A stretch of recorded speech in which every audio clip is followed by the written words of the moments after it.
Yeah.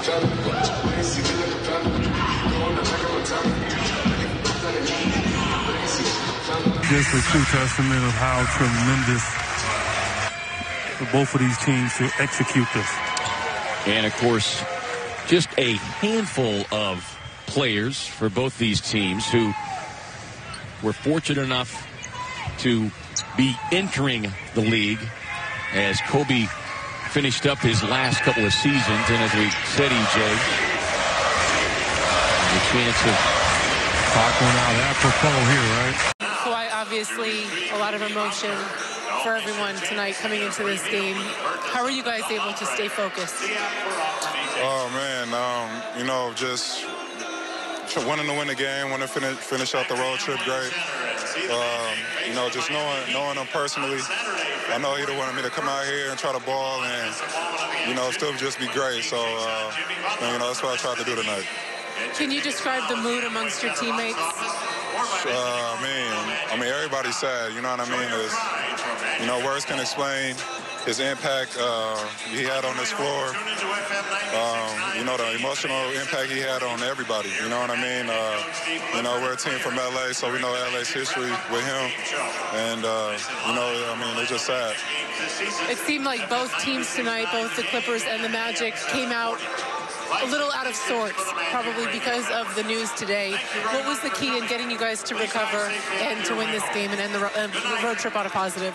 I mean, you know, before the game, we ran out the clock 24 seconds, you know, for Kobe, and then they got a half-court violation, 8 seconds to do a tribute towards him. So, you know, just things like that would just, you know, keep the game out of whack. And, I mean, like I said, just, you know, you end up getting your adrenaline running, and you just got to play basketball. That's our job. But, you know, it's sad. He's going to be missed. I think it was hard for all of us to do our jobs today, though. Thank you, Kawhi. Yep. I'm just going to make a brief statement on behalf of the Nets organization, and we'd like to express our sincerest condolences to the Bryant family and everybody affected by the tragedy.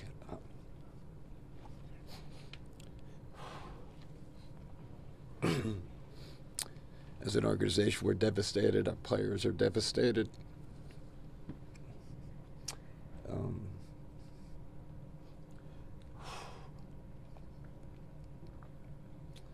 We have a player that was very close to Kobe.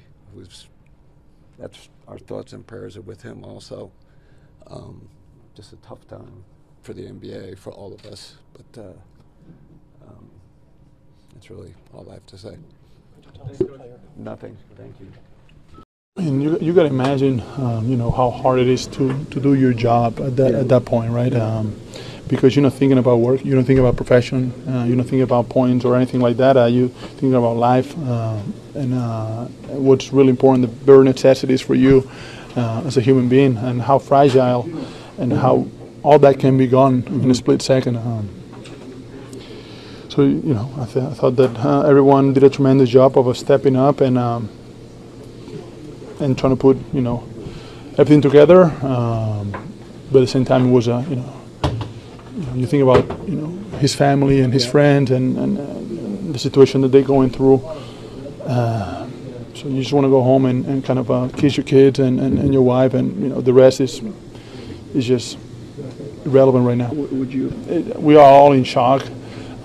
We should, you know, cherish how lucky we are sometimes, and we get so deep in our jobs, in our profession, about, you know, contracts, points, minutes, all-stars, whatever, that you kind of forget what's really important in life, and how can all be gone in just, you know, an accident. And so, you know, to me, it's all, I just want to get home and kiss my kids.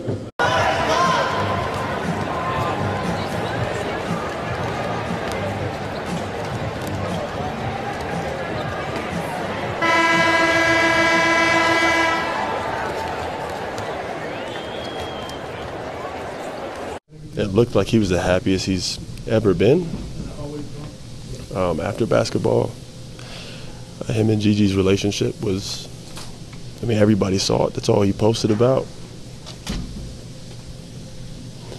And this was tough. I don't know how we played today. I would start thinking about the game, and then it would just snap back into my mind. We get to play tomorrow, and I'm sure Utah will do a tribute, and this pain's not going to go away anytime soon. You don't even have to be a basketball fan to feel this. You know, one of the most competitive athletes, iconic athletes. And honestly, to be completely honest, more so as a father, what he's meant to that family. I'm going to pray for Vanessa and the kids. And may he rest in peace, man. This was tough. Today's that day. I never had a personal relationship with Kobe. He's spoken to me a bunch of times, and he's always told me he respects me and he respects the work that I've done, and he's watched me from afar as a head coach and as an assistant. He said it to me in Philly. He said it to me in LA. And it's who Kobe is and what I know of Kobe. What I respect the most, you know, I grew up on the West Coast. I'm a Laker fan as a child, and I've had to denounce being a Laker fan once you get into the profession. But I've always respected his greatness because of his detail and his passion and the intensity of which he plays. But there's nothing more than the respect I have for him as a father. Every image you see of him post-retirement is with his daughters and with his family. Everything you see online, on Twitter, is about positivity. He's encouraging others, retweeting positive comments to others. 7 of 14 from the floor, and the Spartans win, and they hold serve with Illinois atop the mighty Big Ten with a record of 7-2.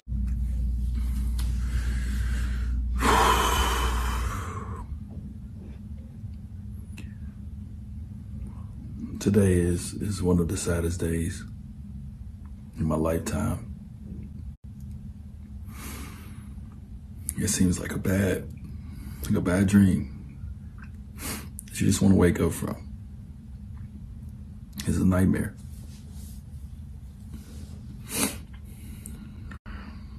I know we all feel the same way about such a great leader, just a great champion, just a great person. If you got a chance to know Kobe, you got a chance to really know Kobe,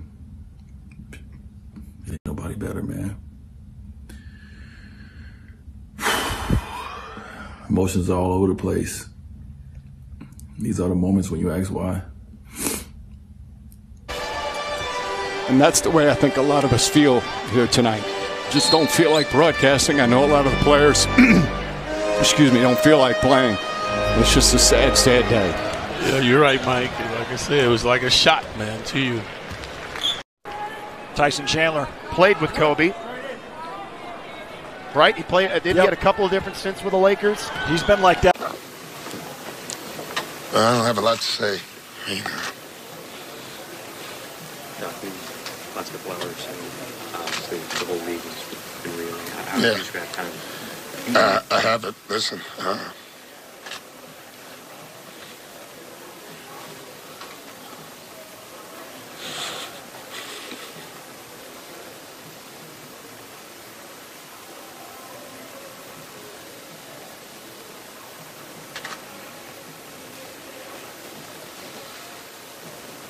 How feels Kobe to play a game right now? I don't know.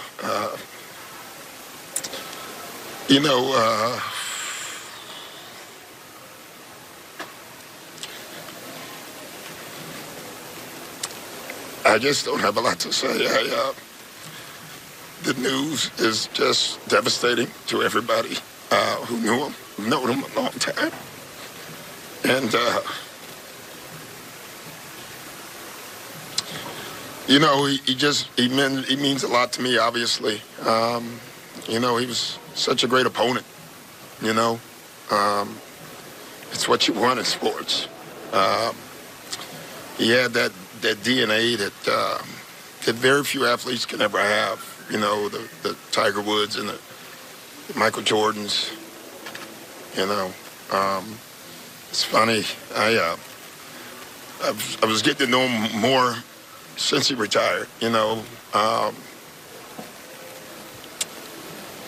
yeah, this is a tough one. I don't.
In his prime, obviously trying to make sense of what has happened. Tim Duncan, who had so many great battles with your Lakers, Brian, in the playoffs. Becky Hammon, Greg Popovich. Just a tough day all around. Still waiting to bring you the L.A. County Sheriff's Department news conference, which was scheduled for about a half hour ago in Calabasas, as you look at Sean Elliott.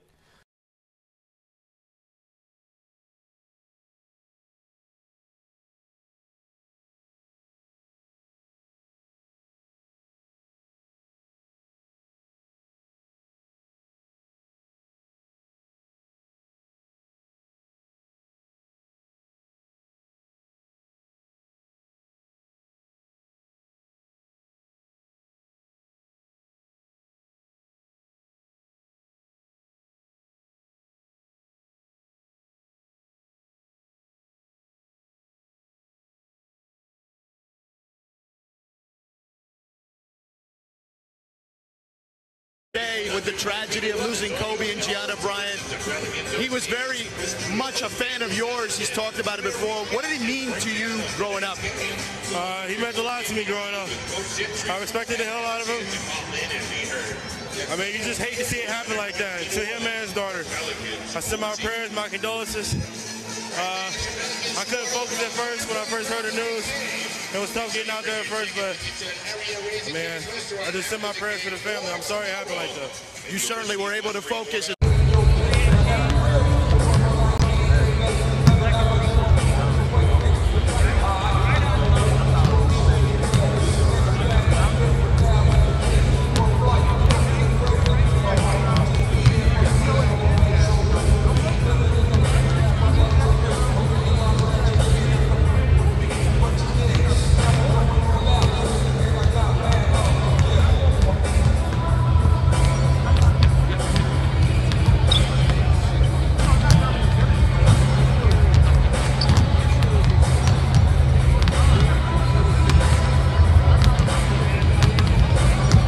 Thing I've learned basketball-wise from Kobe, what he meant to the game, the inspiration that he brought to the world. Not just that, his daughter. I'm a father. I can't imagine something like that, happening. I mean, it's a sad, very sad day. Tamar, you even had shoes designed off the influence of Kobe. What did he mean to you personally as a player growing up? Everything. Everything I learned came from Kobe. Everything. Take Kobe away, I wouldn't be here. I wouldn't have love. I wouldn't have the passion, the drive. Everything. Everything.